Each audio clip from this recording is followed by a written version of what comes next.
Got it. Got it. How you doing?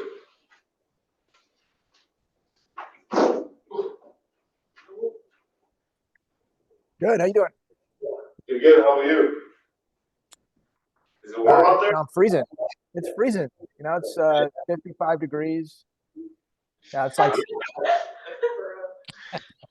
We got -12 right now, so you guys are. I know. Yeah, cold back there. I know our wrestling team leaves tomorrow to go back to Missouri. They're like, yeah, it's going to be in the negatives.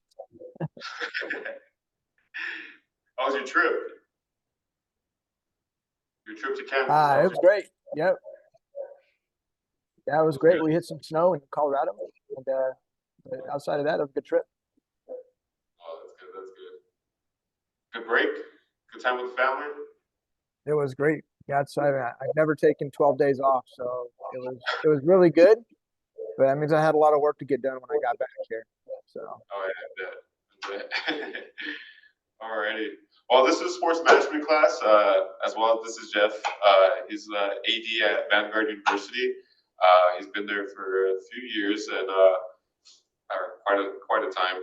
But yeah, we'll kind of just start off with you kind of sharing like your name, where you're from, and just how you got into the sports world, kind of sports management world.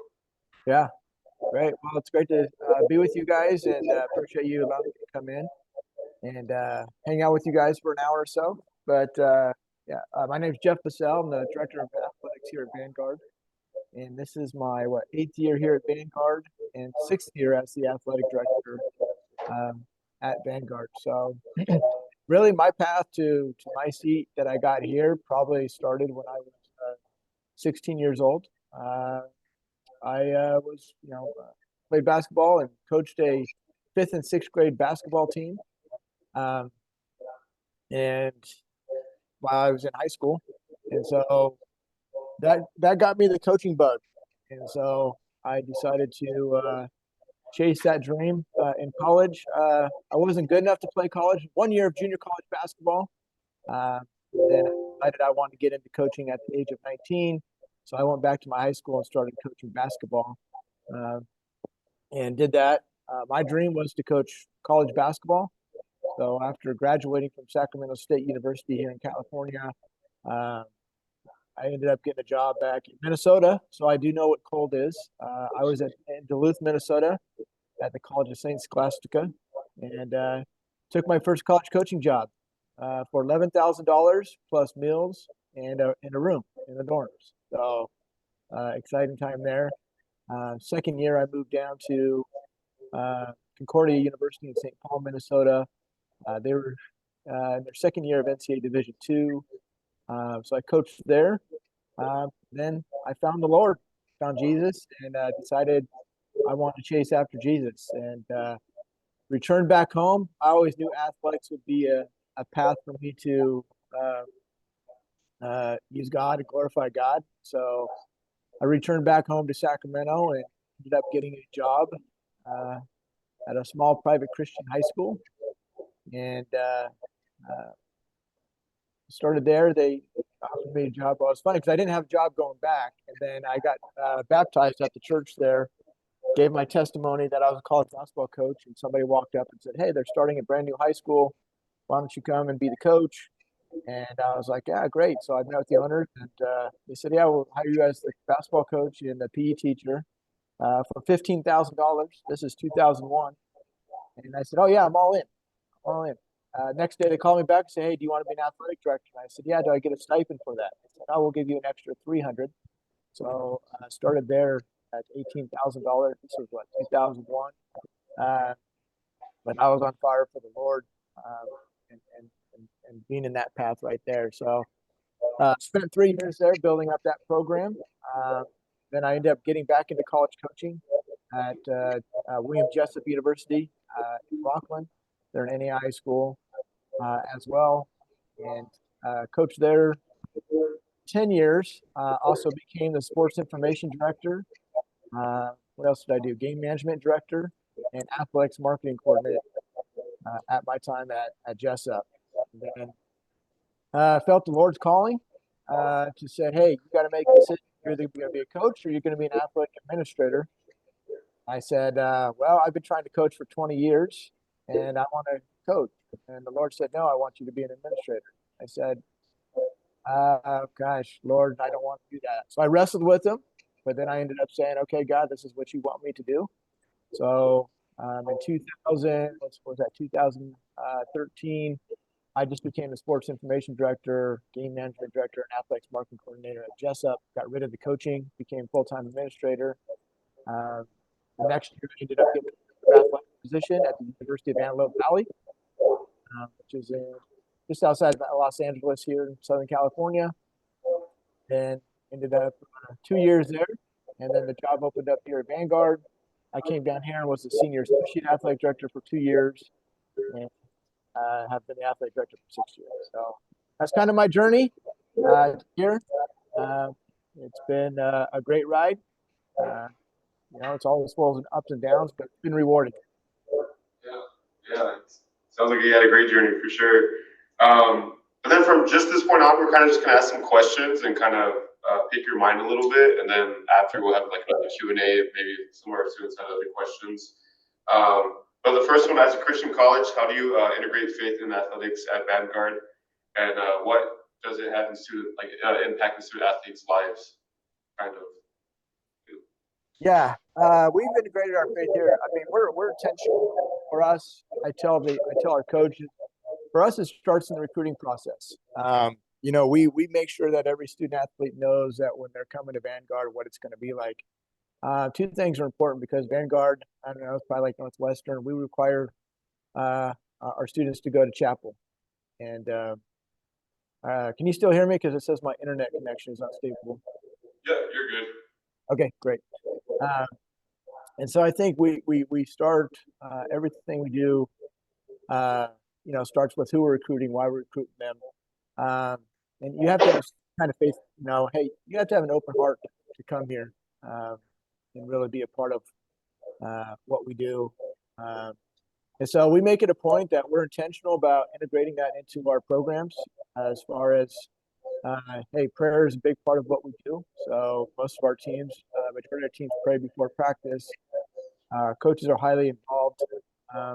We also have a Champions of Character class for all new student athletes. So if you're a junior college transfer or you're a freshman, you're coming in, they got to go through a class in the fall. So we meet once a week for an hour, and we lay out like who we are. This is who we are. This is what we're about. And the one great thing is we get everybody. We get people who are on fire for the Lord. We get people who are lukewarm for the Lord. And we get some people who are like, hey, I have an open heart. I want to check this out. I think from there, we do a great job of blending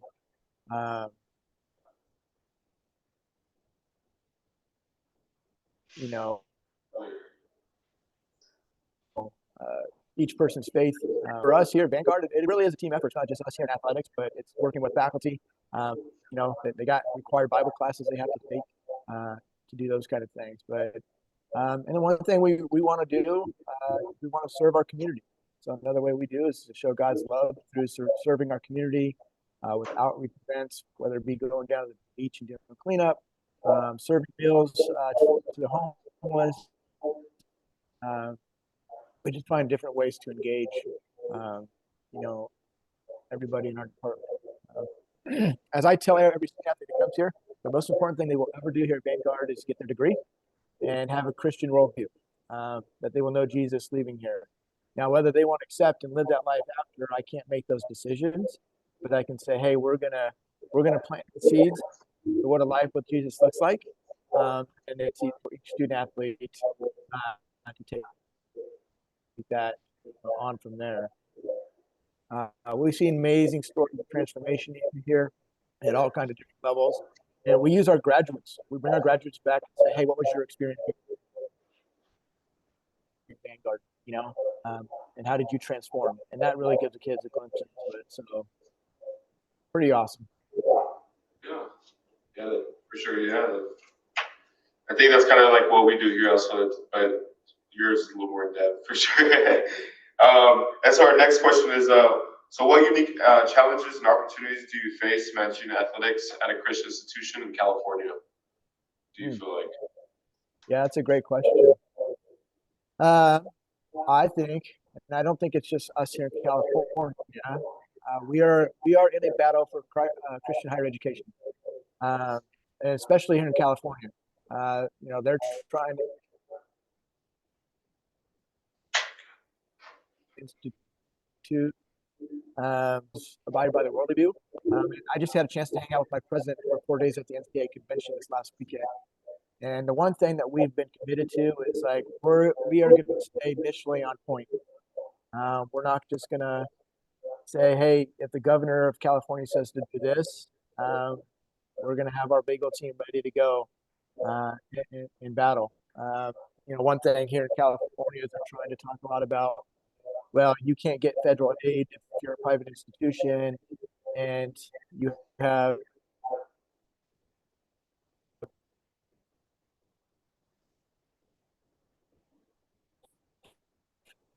and your beliefs differ as a Christian higher education school.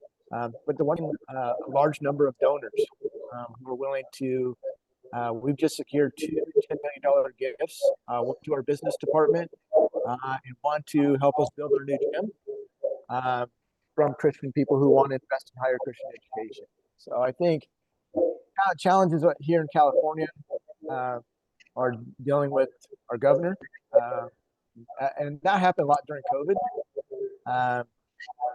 They put a lot of mandates on us. We had to, if we wanted to do athletics, we had to end up going through with the mandates, which was very, very hard, especially for high school. But we also wanted to make sure we honor the Lord through respecting everybody through the COVID period. And then I think, once again, I don't think it's just a California thing. I think it's a global thing, that the value of education across the country, people saying, hey, is education worth it? As another thing that we're battling in general. So hope that answered your question there. Oh, yeah, that for sure did. Yeah. Can you share any memorable experiences or success stories that you've had with your experience with the athletic department? Oh, yes.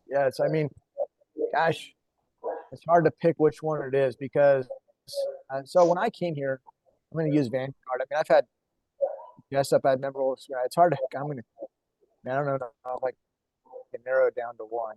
I'll give you one experience from Jessup while I was coaching.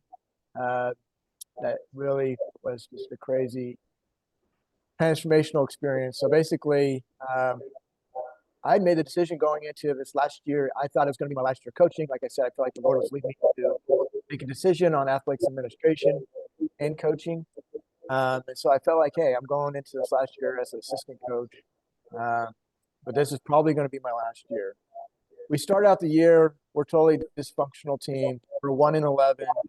I get called into the administration's office. And they said, hey, we suspended the head coach. We need you to take over the team. This is 2 hours before a game. And they're like, hey, we just need you to get us through the season and let it be. And I was like, okay, I'm all in. So 1 hour before game time, we told the team, and then we had to go out and play a game. We ended up losing that first game. And then the next day, I'm in the driver's seat as the head coach with a very dysfunctional team trying to figure out what's going on. The next day I showed up, I get two students come into my office and say, hey, one of your basketball players just cussed us out in the calf. And I'm like, this is my day one. Okay, welcome to day one of taking over as interim coach.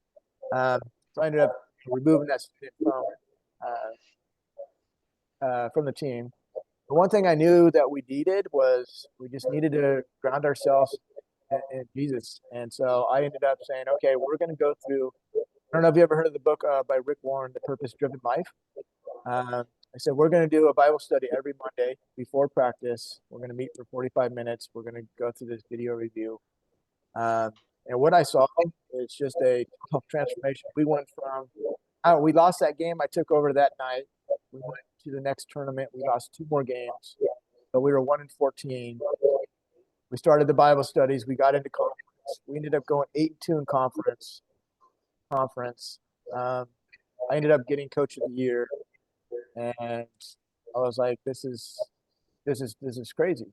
And one of my most memorable moments was, I usually give high fives down to the bench, down the line, and to the kids. And I turned around, one of the seniors was there, and he wanted to give me a hug before we ended up being our last playoff game. And I'll never forget, there was a moment when I took over the team, I wrote on the board, "Hey, we will overcome by the blood of the Lamb and the word of our testimony." And I said, "No, I don't know how this thing's going to turn out, but we're going to have a testimony at the end of the year. The Lord's going to give that to us." And he did. We transformed the players, and we had the successful run. Then that's when I ended up also getting out of coaching and going into full-time administration.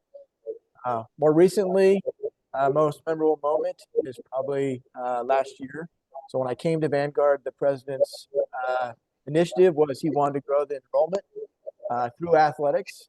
And so 2016, when I started here, we had 187 student athletes. And today we have 450 student athletes. So we added 8 new sports within a 6-year period. Very challenging. And then walking through COVID through all that too. Last year, in the 4th year of our wrestling program, we had our first individual national champion in school history. So we started that program in 2019. And then 2 months later, my men's volleyball team, only 4 years old, got down 2-0 in the national championship game. And I was like, man, I don't know if this is the way it's going to end. We're really just going to get swept here. We ended up winning the last 3 sets and winning the national championship in the 4th year. And then 8 days later, the beach volleyball team, which we started, that was 7 years ago, ended up winning the national title down in Panama City, Florida.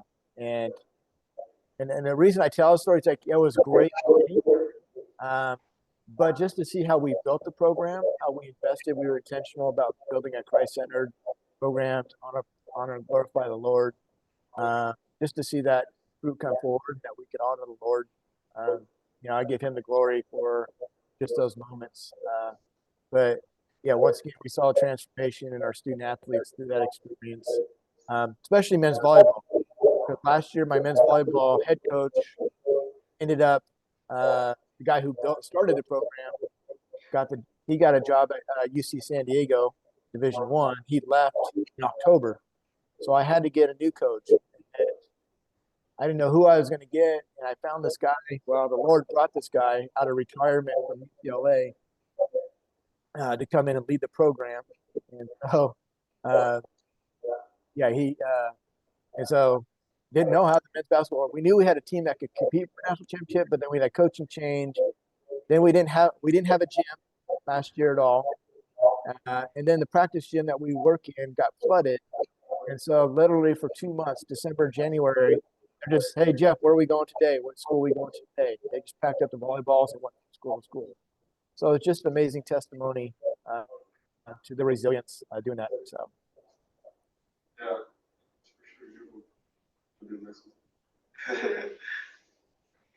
In the process of transitioning to a Division II university, what key factors and considerations played a crucial role in the decision-making and planning? Yeah, great question. So I've been in the NEI for 18 years. And so really, this was right before the pandemic. I had another institution, the Masters University, reach out to me, their athletic director. And we have Westmont College, who was in our division, but is now in their first year, Division II. So the Masters AD reached out to me and said, "Hey, what are you guys doing with Division II?" And these are 2 Christian schools that we align with in our conference. And I'm like, "Well, I'm not really thinking about it." He says, "Well, we are." And I was like, "Well, I don't want to be the 3rd school out. I don't want to be left out in doing that." So I started the research. It's funny because I asked my VP, I said, "Hey, I think we need to research Division II." And he said, "Hey, well, what do you think about this coronavirus stuff?" I said, "That's nothing, But literally 1 week later is when we actually shut down. So I used that time while I was at home to talk to other NCAA Division II administrators in our area. And so we have a good number of Christian schools: Biola University, Azusa Pacific University, Concordia, Point Loma, Fresno Pacific University. All those schools used to be in the NEI, and over the last decade left in Division II. And they're all people that we aligned as well. So as I researched it, the first thing that came back from the president was, hey, what are they going to do with our mission? Is the NCAA going to force us to go against our mission?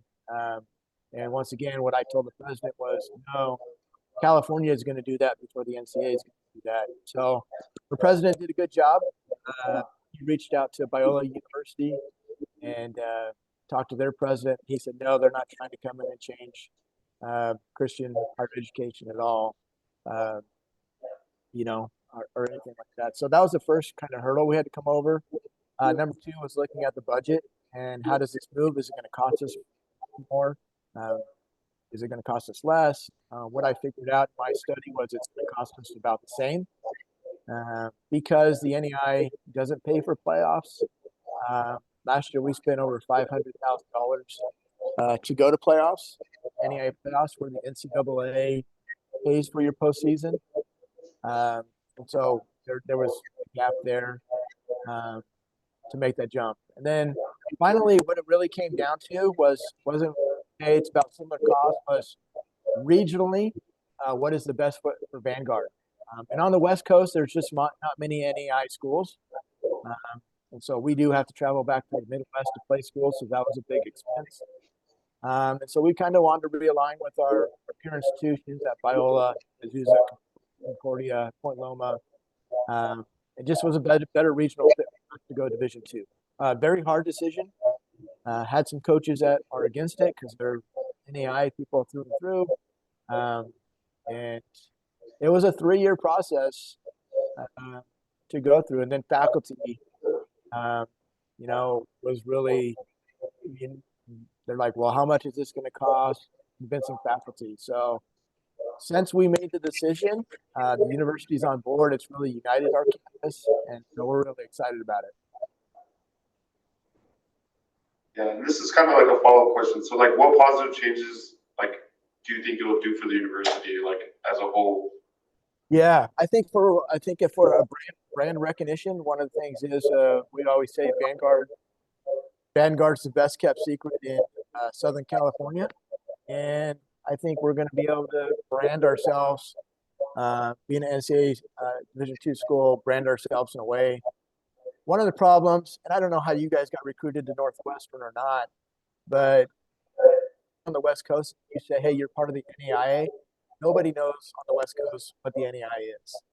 Because there's so many schools in the Midwest that you guys play, between Kansas, all you guys in the Midwest, there's a lot more recognition of the NEI in the Midwest. So anytime we were recruiting, we had to explain to people, here's the NEI. Now, when we say NCAA, everybody has an idea what that is, because, everybody follows USC or USCLA or, Cal or Stanford here on the West Coast, what they do. So the one thing it has done, brand recognition has been good. We've got community buy-in. People are asking more questions. And once again, it's united us on our campus. It's allowed us to look at all our processes we're doing. One of the gaps we had was we were doing eligibility within the athletic department for the NEI, which we shouldn't have done, but the registrar didn't want to do it, and so we just had to do it. But with the NCAA, the registrar has to do it, so we've had to be more connected to the registrar's office. We've had to be more connected to our admissions and financial aid office. There's just a lot more rules in the NCAA than there is in the NEI. And so, like I said, it's unified our campus. We formed an athletic advisory board. We've got 20 people on it from across the university as well as student athletes on it. And so it's kind of just, it's been good to get buy-in from the university.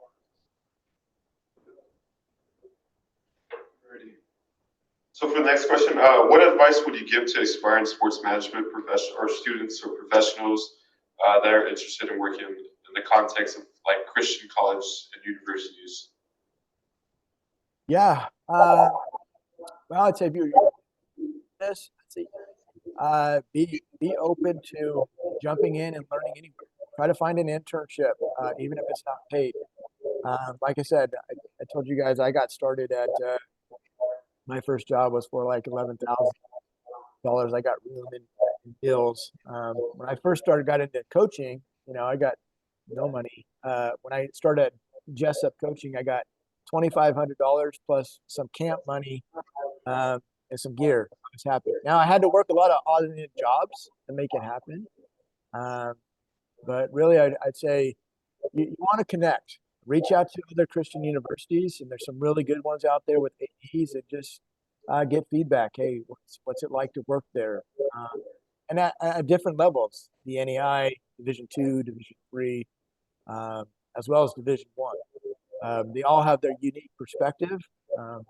I love small college athletics because I still feel like it's a pure form of a student athlete, and not as much business as a Division I.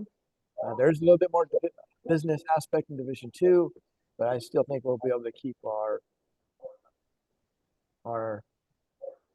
identity and our mission of what we're doing here. So I think networking and just trying to find those things you can go to, any conferences you could go to, just to connect with people. I know for ADs and athletic directors, they have ADs for Christ. And really, you want to build up a network and not just professional individuals, but your peers. Just get to know them as well. But ultimately, if you are looking for a Christian experience, just diving into what God has planned for you. Like I said, I had to make those two big choices when I left coaching and became full-time administrator. Like I had to wrestle with God and seek His kingdom first above all else. I've tried to live by that spirit. Like, God, what do you want me to do? Where's my niche? Do it. And don't be afraid to get experience in different areas. That's one thing that I've been able to. I pretty much had every job in the athletic department that you can have. Even as a janitor, sweeping the floor, picking up trash after games. All those kind of things. So just diving in to where you are. If you are seeking to be a AD and getting to that level, really learning the fundraising side has become a new thing. It used to be a lot of people took the path that I did. They went from coaching into athletic administration. But recent, business days, because budgets at all universities are tight, you got to rely on outside fundraising sources to help you make it work. So learning that aspect is really good as connecting with people. This one's kind of like a follow-up question, but so what, like, when hiring staff or for your athletic department, what qualities and attributes do you look for, like, for potential candidates? Yeah, great question. I like to go to my 5 C's is really what I go to. I'm going to start with character number 1, and I'm looking for characters that they have the character mindset, that they have a strong servant leader. And a high level of integrity. I'm looking for somebody who also has humility and somebody who's teachable. I always like to say you got to be fat, flexible, adaptable, teachable. Like staff, it can be that for me. It's easy to work with them. So really, determining kind of what their character makeup is. A great book, and I think I shared this with Mykael while you were here, is for you guys to read would be a book called Integrity, and it's the courage to meet the demands of reality. It was a life-changing book for me. But once again, I want somebody who's got the character makeup to get it done. Number 2 is competency. You want somebody who's knowledgeable and has got a good skill set, understands what they're doing. And that doesn't mean they have to know everything, but that they, at least kind of understand. They got to have a good base of knowledge for their sport, right? Some of the administrative stuff you're going to have to teach to them as they come along. And once again, that goes back to them being teachable. Number 3 is collaboration.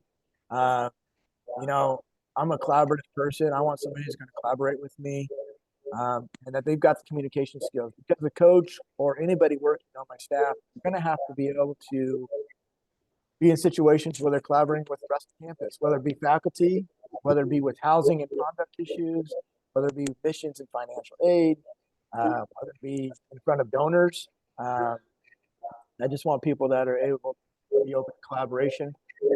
Do well on the other end. Number 4 is contagious energy. Candidates who are just positive and caring. So when I'm interviewing people, I'm just looking for somebody who's got a contagious energy, and that really sees the glass as half full and not half empty. Because I think you ever read a book by John Gordon? What's that? The Energy Bus. There's some energy vampires out there who, and it's fun because I've had to really learn this with working with coaches, and I actually had one of my volleyball coaches talk to me a little bit about this as well. Is I'm a very optimistic guy. And my volleyball coach, he told me, hey, sometimes I just want you to tell me it's hard. I just want you to say it's hard. And I said, oh yeah, no, I understand it's hard. And if you need me to say that, I can do that for you.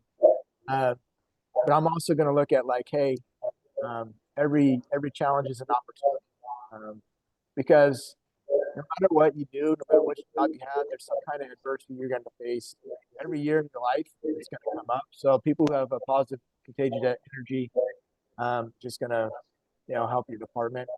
And the last one is culture.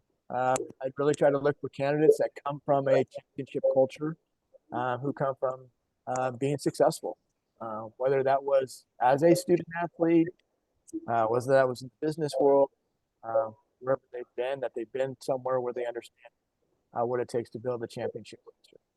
So those are kind of my five C's in all those. And obviously, part of the character makeup is that they love Jesus, and they want to disciple the people that they're working with. Yeah, those are for sure some good factors for sure to think about.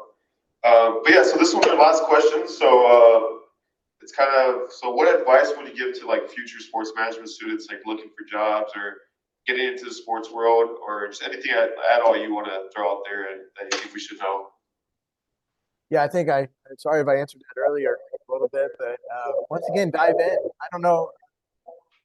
I know, Mykael, you were doing some work there. If you guys are, as students, helping out with see what you can do within your department, and then seeing, if there's another school close by, doing summer internships. Really just, once again, you're trying to build up your connection, and just reaching out to ADs like you're doing here, and doing a personal one-on-one interview with them to get to know them.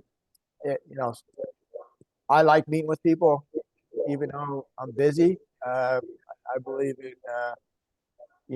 preparing people for the next step in their lives. And so, like, relationship is good. I mean, not all ADs are like that, but just kind of reaching out to those professionals. And if you have an area of expertise you want to look at, whether it be in the fundraising aspect, the marketing aspect, compliance aspect, reaching out to those professionals.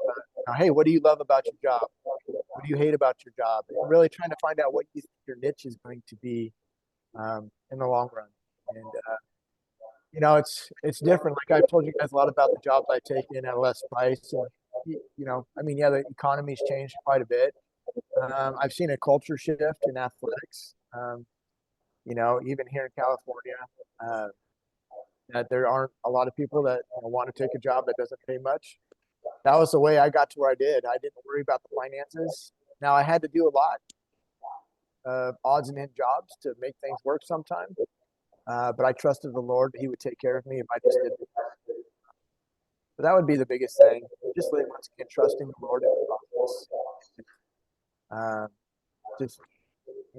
Lord, what is it you desire? You put Him first; He'll direct your steps. I've always had my plans. but God's always directed my steps. And so I just trust him in doing that process. Just know one of the big things, I will share this. You may find a job, and when it gets difficult, make sure you have a support group around you.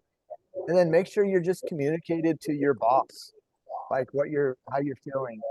I just tell my staff, reach out to me, and you can yell and scream at me all you want. You're frustrated, but let's try to let that out, share those feelings, and then let's move forward together. As an AD, being a leadership position, being in leadership in general is tough. Everybody second guesses everything decision you make. Not everybody agrees with what you're doing. And so you've got to be solid in your foundation about how you make decisions. And some people you try to justify with and they still don't get it. So, hey, well, this is what I did. And this is why we're moving in this direction. So I think really tapping into your leadership skills and finding out, hey, what are my strengths in leadership? It's no longer, it used to be a lot about the IQ, how much you know. Today it's about the EQ. And the EQ is a lot about your emotional intelligence, how much self-awareness you have of yourself. And then, it's funny because I came from a coaching background. As the longer I've become AD, I've been seeing more like, yeah, I do see it from your perspective, coach, but I also see it from a global perspective of the whole department.